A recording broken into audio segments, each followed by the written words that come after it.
Welcome to today's episode of Hot Issues on the Hot Seat, right here with me, Bitami Elisha, on ATUTV, specifically student production. And today we are going to be discussing the roadmap to SRC general election. And join me in the studios today is Mr. Zamani, who is the concerned student of in ATU here. Welcome, Sir Zamani. Thank you so much. Thank you. You're welcome to Masjid. I'm very happy that you are joining me on this particular topic. I'm glad to be here. So today we are going to discuss something very pressing on campus. And you being a student leader and you are in the front line of the student, I see you do a lot of things. So the newly appointed SRC commissioners have brought out their schedules concerning and anything that has to do with the elections. So I want to ask you, you being in the student front line, what are some of the challenges it poses to the student? Talking of the date of the date of opening of nomination. Thank you so much. So clearly, this date of opening nomination has poses a lot of challenges to the aspirant, and we can see that clearly. If my memory serves me right, nomination was open late Friday evening. Yes, Friday evening. Friday evening. Thank you so much. So Friday evening, I guess somewhere around 5 p.m. to 6 p.m., which clearly shows that aspirants cannot do what? Get form on that particular day. Saturday, banks do not work, administrative work do not go on. Sunday, same too.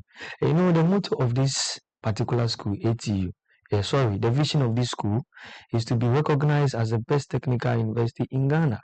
And being recognized as the best technical university in Ghana wouldn't be done by management alone. The students also are involved, SRC involved. As a matter of fact, the electoral commissioner is involved. You get me? So in this particular line of work, 2-3 days has been wasted. Yeah. You get me? 2-3 days has been wasted. So now students have Monday to Thursday or Friday to pick form and submit it.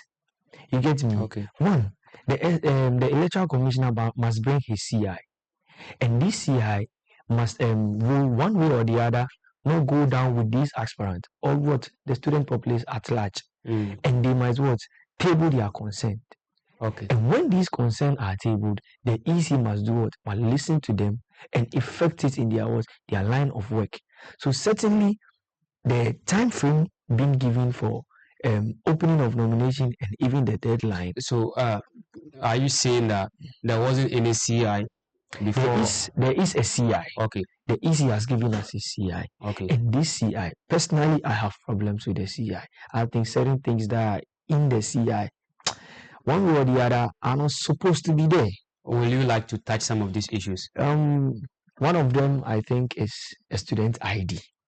Okay. My brother, you and I know that if someone is not a student of this particular school, will not walk to the bank and pick a form that I want to be. You get me? And then saying that you need to bring the receipt of the last fees you paid. All these, I don't think they are one way or the other important, because the constitution has given you the mandate to do what? To do background checks on these students. Okay. And I feel like this is some of the you are supposed to be doing. I don't want to say the EC is trying to be lazy. Okay. But with these particular things they are involving in their CI, and then some key things that I think at the latter part of the interview I'd like to hit on them, and then we'll try and see what ways that amicably the students and then the EC can work and organize a free and fair election. Yes. Okay. So the deadline for nomination is supposed to be coming Friday. Good. Is it enough? The time frame given, we're considering the opening and the closing of the nomination. Is the time frame enough for somebody to pick up a form? No. Why do you say not? No? You know, in this particular ways, we have BTech students contesting. Yeah. And these BTech students are eligible to contest. They pay SRC dues and they are eligible to contest. We have precedents to build upon. And as at yesterday, none of the BTech students had picked form. Why? It's because whatever CI that's the the electoral commission brought out did not cover them. The CIs of the EC didn't cover BTech students, because when you are coming, you need to come with your scholastic report. Okay. You get me? And as at now, the BTech top-up students, the exam that they wrote, results are not out yet. And we cannot say that because results are not out yet, we are not allowing these students to contest. You get me? So we need to find ways and means amicably to do what? Get these students to contest. So just this morning, we had an update from the EC that this student has been given the go-ahead with, how do you call it, being able to provide provisional results from the department level. What do you think is the definition for provisional results? What do they mean by provisional results? So provisional results certainly means that that isn't the final one, meaning changes can be done or changes can be effected. Okay. So if, for instance, if I walk to my department and then my department give me my provisional results, which is supposed to be 3.5, which qualifies me to contest for SRC president, and then I give it to the EC take me through the process, and at the latter part, probably on the day of election, then the final results come out, and when the final results come out, I get 3.49. The EC in this morning updates told us that they have come to an agreement with these aspirants that if final results come out and there is any changes in the provisional one which does not go to the cutoff point, meaning they have to disqualify such person. And I think it is a great how do you call it, a consensus that they've come to, that at least it can fast track the process for us. But I think this is going to have a great effect on the process. All these days that has been wasted or that has been delayed, I think it needs to be added up. Because one, these students must fill this form with absolute care. Yes. Because this is an official document. You can't do it anyhow and submit it anyhow. You get me? You need to work on your CV. You need to work on your manifesto. So this time frame given, I think is too small. One, we have presidents that are pairing. These people need to look for people that are going to advise them. You have secretaries that are pairing. You need to give them time. You get me? At least when we should issue that. We should issue an announcement for dates of nominations or for nomination to be open ahead of time. Yes. So good. If for instance, the EC is going to issue nominations today, you can give out an anticipatory flyer or a message of anticipatory that, on this particular day, you'll be opening nomination. So all aspirants should do what? Get ready. Okay. So if you are not ready financially, you are getting yourself ready. If you are not ready with your document, you are getting your documents ready. If you are not ready with your pair, you are getting your pair ready. You get me? Rather than what? Just going ahead and then bombarding students with just some short period of time and you want to work within. One way or the other, you are frustrating these aspirants. Constitutionally, let's dive into something very serious. Constitutionally, do you have a stipulated time in the constitution that nominations have to be opened for? Good. All those things have been stated in the constitution. Okay. Good. So opening of nomination must last for 7 days. Nomination must last for 7 days. And after that 7 days, then you call in for what? The student to bring back whatever document that they've bought from you. So the document that has been bought from you, you also need to open another 7 days for this student to do what? To submit the document. So in total, that will be 14 days. That's good. 14 days to go through this process. But you see, it has been short-lined. I could see personally. Yes, if you look at it looks like it's a 5-day. Good. So you could see in the CI that was given that on 14th nomination close, and that for particular 14 filing also close. Wow. 7 p.m. If I'm right, I stand to be corrected though. Okay. But I know in that particular evening, all aspirants must submit their forms. You get me? Which the time frame is too short for these students. You get me? So sometimes I think we forgo how do you call it, the provisions of the constitution, and then we tend to do things that we like. You have been in the student politics for some time now. I would like to ask, why the rush of the EC? Why are they rushing things? Good. Do you think they don't have enough time? We don't have enough time because we are all inclusive. Yes, one way or the other, I would say it's time. And this whole process is not a one-man job.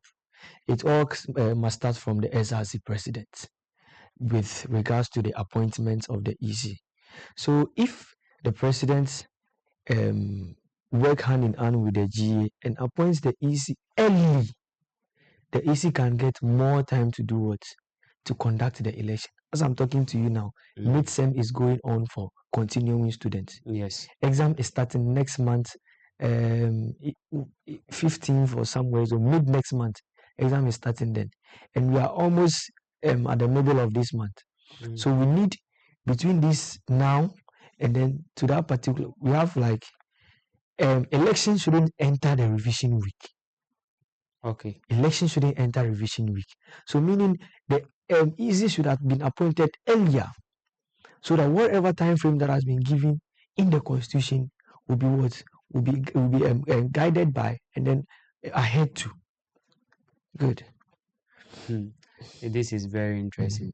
So what are some of the very pressing needs of okay, I remember one, and I would like to ask you the price of the nomination forms. Wow. That is what has got a lot of people talking. What do you have to say about it? Wow.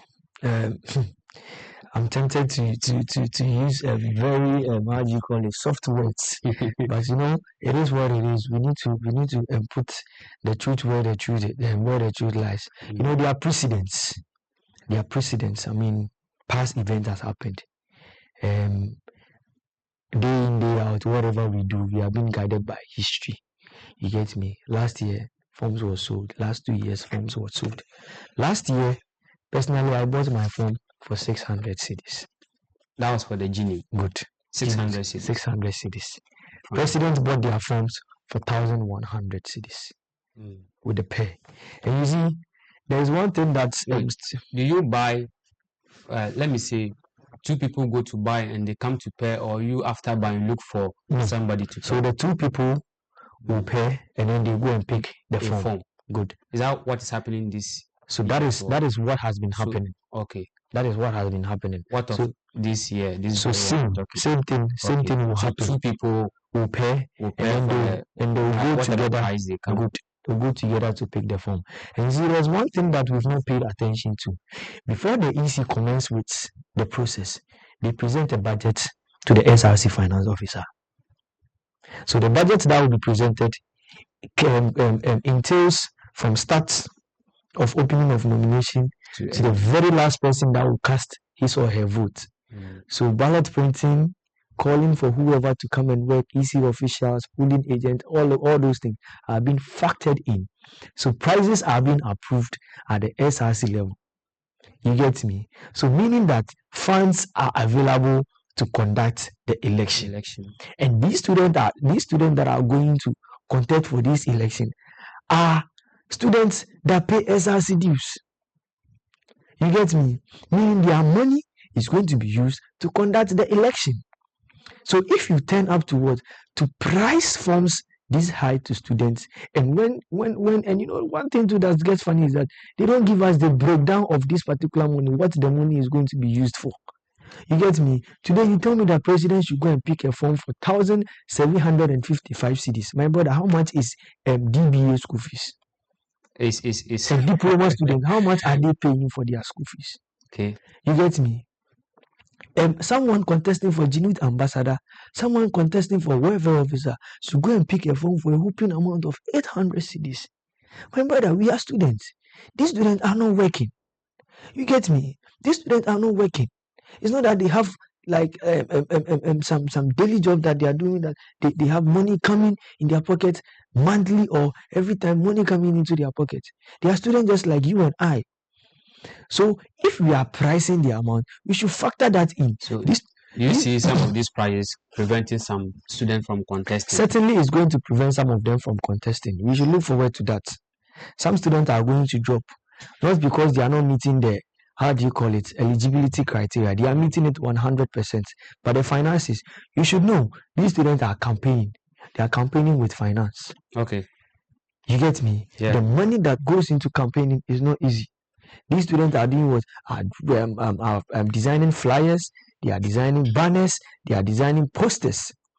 You get me? They are even doing paying some students to do to campaign for them.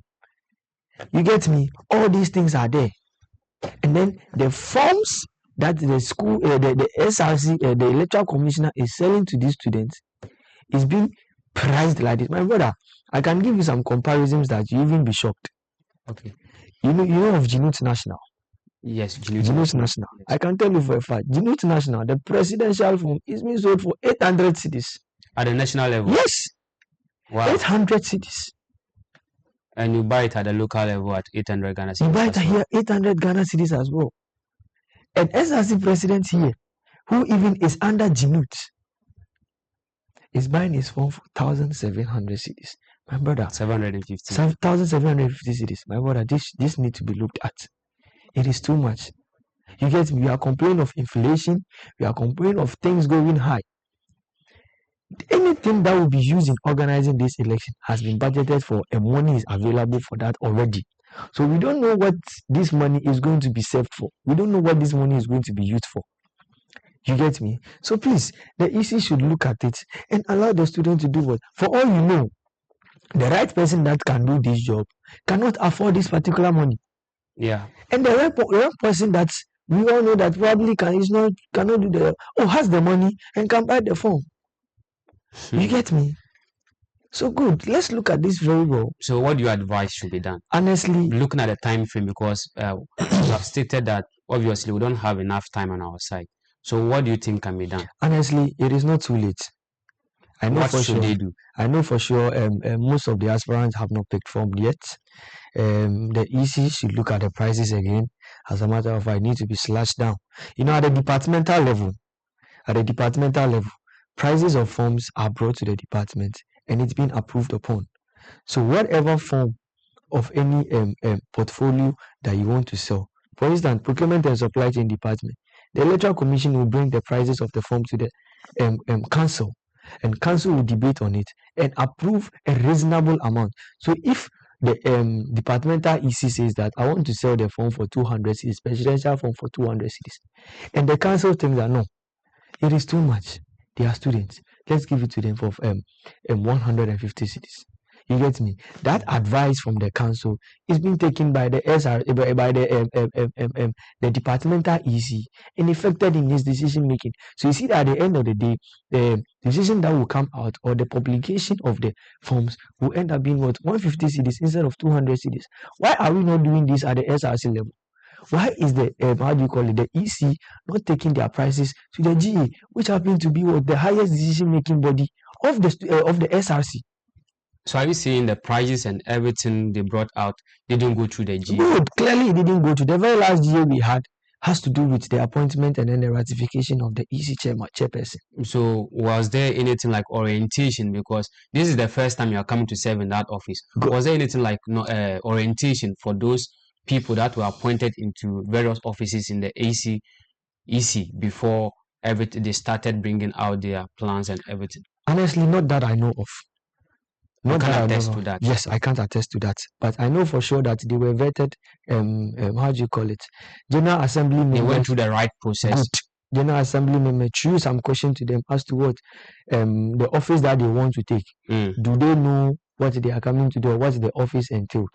You get me? So questions were thrown to them and they rightfully answered those questions, and the right person was voted upon by the General Assembly members. You get me? So I think with this particular orientation that you are talking about, honestly, I cannot attest to the fact that they were being given some genuine orientation, yes or no. But if that is not the case, but with what is going on now, you can clearly see that no orientation has been given, because decisions are being making along the line. You get me? Because if today EC can come and update us that BTech students can now contest, meaning earlier they didn't consider them, and all these things should have been discussed. All these things should have been spoken about at the round table. Yes, because these students are eligible to contest and they must contest too. You get me? So I think with regards to the orientation, with what we are seeing, I don't think some orientation were given though. So what is the right thing the whole of this process should have followed? So you see, with constitutionally, I want us to be specific. Good. So with this whole process, it's being guided by the constitution. So you, the person that is being appointed as a chairman or the chairperson for the electoral commission, your work is being guided by this book that I have here. By this book that I have here. So right from opening of nomination, whoever is eligible to contest, your function to the very last person that will cast their vote, everything is being documented in this book. You get me? So we can start upon by saying how do you call it, a president who went through the due process of presenting 3 people to the GA, that at the end of the day one person was being approved upon, who is the chairperson now, taking us through the process. And then now has to do with the CIs that you need to bring out. So this is where I have keen interest with the CIs that the Electoral Commission brought out, of which one of them is causing a very big problem now, which has to do with students having an outstanding paper, not being eligible to contest. My brother. But if you are having an outstanding paper, but your CGPA still meet the criteria, thank you so much. Thank you so much. I don't want to speak from my head. Okay. So that it will look like I'm just conjoining things from my mind and then saying it. So I would like to read fast with that. Yes, I would like to read from the SRC Constitution, Article 41. Okay. So for Article 41, it says that students seeking to be elected for an executive position shall fulfill the following requirements. 41.1 says, shall have a CGPA of 3.5 and above for presidential and vice president. Okay. And then shall not have been found for misconduct by disciplinary committee. Shall not be sponsored shall not be sponsored for the position by any political party or organization associated with any political party within or outside the country. Shall not be a first-year student. For avoidance of doubt, the criteria relating to other positions other than that of the president and vice president shall apply to the following, including but not limited to the SRC executive members, the speaker, the deputy speaker, and it goes like that. You get me? So with this eligibility criteria that I read, nothing in there states that whoever have an outstanding paper or an F cannot contest for the position, providing so sum up everything. So providing you meet the criteria. If a president 3.5, a president and vice, you still have an outstanding paper, should be allowed. You can write, even if you have 7F and you have 3.5, CGPA required. A CGPA requirement of 3.5, you are eligible to contest. So for with the position. eligibility they brought, they are out of the constitution. Good. Yeah, it is completely out of order. So they need to address that as well. The EC must go back and then look at that thing again, because aspirants are going to contest, and some aspirants do have what? Visit. So wrapping up, what are your last comments? What are your last words that you have? So EC, they are listening to you. So I think the EC needs to go with this particular working document that we have here. You know, we all hope that this election is going to be free and fair. It's a committee that is working, and we don't want any compromisation of any of the electoral committee members. We hope that at the end of the day, each of the aspirants will be served well. And then on election day too, please, that is when serious business happens. The electoral commission should be very careful in appointing their presiding officers, polling officials. This is very key. Last year, my election, purchasing and supply, some people deliberately was posted in that particular police station just to come and delay the process. Some will come and just come and create some chaos there just to delay the process, to stop students from what? Voting. So they should look into that to make sure everything is smooth. Into that very well.